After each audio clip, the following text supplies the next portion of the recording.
I'd like to comment on this amendment, and particularly one item that's being removed from the original implementer, and that's in section 96 through 109, and that's the state-run retirement bill that we beat up for several hours during regular session. In this implementer, you can change the effective date, you can remove investment caps, you can increase the number of board members to give the governor more power, which is pretty scary on this situation. You can include multiple vendors, you can cap annual fees, and you can remove a third-party manager. It's still a bad bill.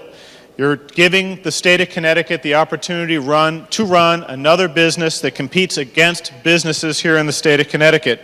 And we're also forgetting about what the impact this bill will have on our business owners. Remember that this is a bill that requires businesses with 5 or more employees to manage essentially a retirement program. They're forced to administer it. It's going to take time and training, and the employer is going to have the knowledge on how to explain this to their employees. There's going to be training costs to the employer. There's going to be record-keeping costs to the employer. And arguably, there'll be liability costs to the employer if they don't do something correctly.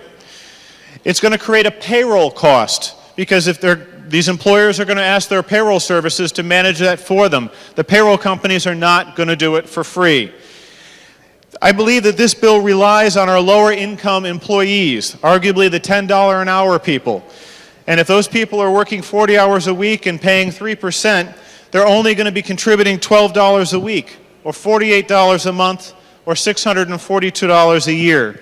Now think about that. If you're only making $10 an hour, that's food, that's clothing, that's transportation, all that would suffer. They probably won't sign up. Let's also remember that the $12 a week is going to have investment fees taken out of it. So whatever the $12 that are being deposited into that account will not be the $12 that shows up. Employers will be forced to enroll people after 120 days. And if they're an hourly employee, it's going to be a record-keeping mess, because these people are on payroll rather, making hourly wage is going to change from week to week, so that 3% calculation is going to be hard to keep track of. And there'll be a lot of time to keep track of that money that's deducted. Again, payroll services will certainly charge for it.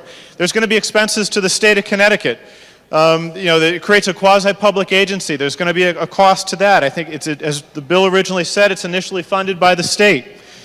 There's a lot of money associated with that. The way I figure, if all 600,000 people that are allegedly not in this program participate, there's a potential for $3 million in income, assuming that everybody's making $1,000 a week.